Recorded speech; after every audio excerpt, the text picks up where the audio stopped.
علیکم ورحمۃ اللہ وبرکاتہ نحمدہ و نصلی علی رسولہ الکریم اما بعد۔ محترم و معزز سامعین کرام، آج کے درس میں ان لوگوں کا ذکر آئے گا جن کے لیے رمضان کے روزہ چھوڑ دینے کی رخصت دی گئی ہے۔ کچھ لوگ ایسے ہیں جن کو رمضان کے روزے کی رخصت دی گئی ہے، یعنی اگر وہ رمضان کا روزہ نہیں رکھتے ہیں تو ان کے اوپر کوئی گناہ نہیں ہوگا۔ سب سے پہلے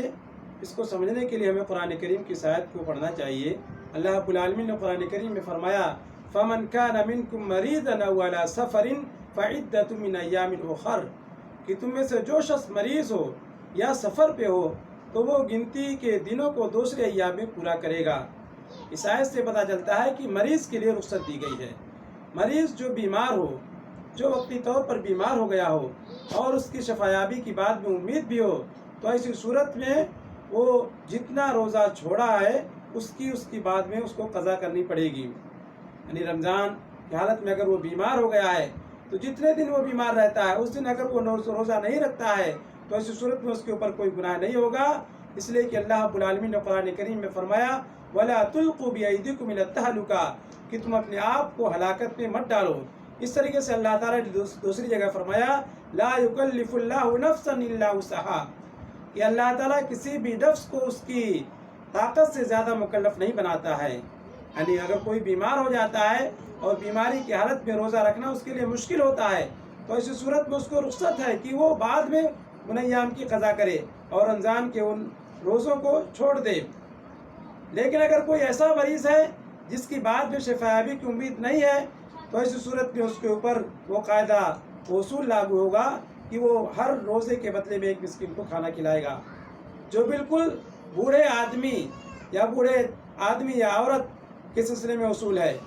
کہ وہ شخص جو بالکل بوڑھا ہو گیا ہو، اس کے سلسلے میں ابن عباس رضی اللہ عنہ کا قول یہ ہے کہ وَعَلَى الَّذِينَ يُطِيقُونَهُ فِدْيَةُ طَعَامُ مِسْكِينٍ، کہ وہ شخص جو مشکل سے روزہ رکھنے کی طاقت رکھتا ہو تو ایک مسکین کو کھانا کھلائے گا۔ شروع میں جب روزہ فرض ہوا تو ایسی صورت میں اس بات کی رخصت تھی کہ آدمی چاہے تو روزہ رکھے یا بدلے میں ایک مسکین کو کھانا کھلائے، لیکن بعد میں اللہ رب العالمین نے کہا کہ جس کو بھی رمضان کا مہینہ ملے تو اس کو چاہیے کہ وہ روزہ رکھے۔ اس کے لیے رخصت ختم ہو گئی کہ چاہے تو بدلے میں ایک مسکین کو کھانا کھلائے، لیکن یہ کھانا کھلانے والا حکم ابن عباس رضی اللہ عنہ کہتے ہیں کہ ان لوگوں کے لیے باقی ہے جو بالکل بوڑھے ہو گئے ہوں، چاہے وہ مرد ہو یا عورت ہو۔ اگر وہ بالکل بوڑھے ہو گئے ہوں، روزہ نہیں رکھ سکتے ہیں، مجبوری ہے، تو ایسی صورت میں کیا کریں گے؟ اس کے بدلے میں ایک مسکین کو کھانا کھلائیں گے۔ اور کھانا کس حساب سے کہا گیا ہے کہ نصف سارا کھانا، یا ہر روز ملا کر کے ایک مسکین کو کھانا کھلایا جائے، یا اس کا طریقہ یہ بھی ہو سکتا ہے کہ غلہ دے دیا جائے، غلہ نصف سا کے حساب سے دیا جائے گا۔ اب اس کے لیے چاہے ہر رمضان ایک روزے کے بدلے میں یا پورا روزے کو اکٹھا کر کے اس لحاظ سے غلہ اور راشن دے دیا جائے۔ یعنی ان لوگوں کے لیے جو بالکل بوڑھے ہو گئے ہیں ان کے لیے ہے کہ بدلے میں ایک مسکین کو کھانا کھلائیں گے۔ تو سب سے پہلے اللہ رب العالمین نے جن کی ہدایت دی ہے وہ مریض ہیں۔ اس طریقے سے مسافر ہے، اگر کوئی سفر پہ نکلا ہو، سفر کتنا ہونا چاہیے عرف عام میں جس پر سفر کا اطلاق ہوتا ہو، تو ایسا مسافر جو سفر پہ نکلا ہو وہ ان ایام میں رمضان کے روزے کو چھوڑ سکتا ہے اور بعد میں اس کو اس کی قضا کرنی پڑے گی۔ لیکن اگر کوئی شخص رکھنا چاہے تو اس صورت میں رکھ بھی سکتا ہے۔ اگر کوئی مسافر ایسا ہے جو سفر پہ نکلا ہے لیکن سفر میں اس کے لیے آسانی ہے، سفر میں اس کے تمام آسائشیں، سحری کھانے کا بندوبست ہے، افطار کے لیے بندوبست ہے، یعنی ہر طرح کی آسانی ہے، اور اگر وہ روزہ رکھنا چاہتا ہے تو اس میں کوئی ممانعت نہیں، روزہ رکھ بھی سکتا ہے۔ لیکن اگر روزہ نہ رکھنا چاہے تو اس کے اوپر کوئی گناہ بھی نہیں ہوگا، البتہ بعد میں اس کو قضا کرنی پڑے گی۔ دو طرح کی حدیثیں ہیں، اللہ کے نبی صلی اللہ علیہ وسلم نے سفر میں روزہ رکھا بھی ہے اور آپ صلی اللہ علیہ وسلم نے سفر میں نہیں بھی روزہ رکھا ہے۔ دونوں طرح کی حدیثیں ہیں۔ ایک حدیث ابو سعید خدری رضی اللہ عنہ سے مروی ہے، وہ کہتے ہیں کہ ہم نبی صلی اللہ علیہ وسلم کے ساتھ 16ویں روزے میں غزوے کے لیے نکلے، جہاد کے لیے نکلے، تو ہم میں سے بعض شخص ایسے تھے جو روزے سے تھے اور کچھ لوگ روزے سے نہیں تھے۔ تو جو لوگ روزے تھے ان لوگوں نے بے روزہ داروں پر کوئی نکیر نہیں کی اور ان کے اوپر کوئی ملامت نہیں کی۔ اس طریقے سے جو بے روزہ دار لوگ تھے ان لوگوں نے روزہ داروں کے اوپر بھی کوئی نکیر نہیں کی۔ تو اس سے کیا پتہ چلتا ہے کہ اگر کوئی شخص سفر پہ ہے اور اس کو آسانی میسر ہے تو روزہ رکھ بھی سکتا ہے، لیکن اگر تکلیف ہے اس کو تو ایسی صورت میں روزہ نہ رکھنا بہتر ہے۔ اپنے آپ کو مشقت میں نہیں ڈالنا چاہیے، جیسا کہ صحیح دوسری حدیث ہے، صحیح بخاری صحیح مسلم کی حدیث ہے، اور اس حدیث سے اس طریقے سے ہے کہ ایک سفر میں اللہ کے نبی صلی اللہ علیہ وسلم نے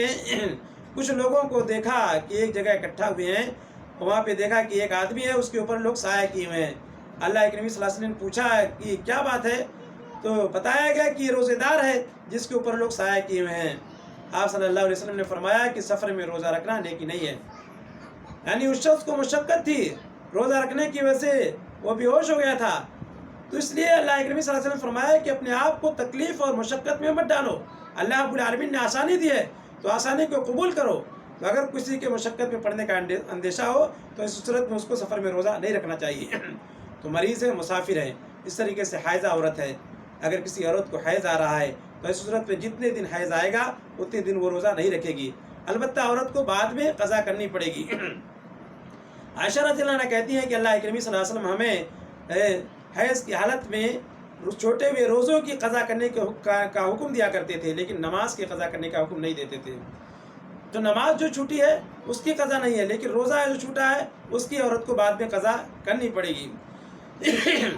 اس طریقے سے اگر عورت کو نفاس آ رہا ہو، بچے کی ولادت ہوئی ہے،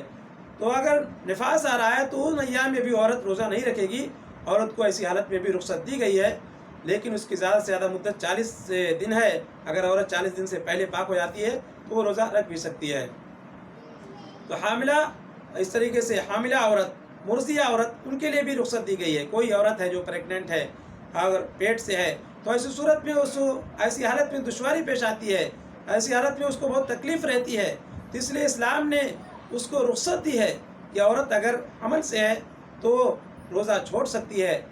اس طریقے سے اگر کوئی عورت دودھ پلانے والی ہے، بچہ دودھ پیتا ہے، تو ظاہر سی بات ہے عورت یہ خون کی شکل میں، دودھ کی شکل میں خون گویا کہ پلاتی ہے۔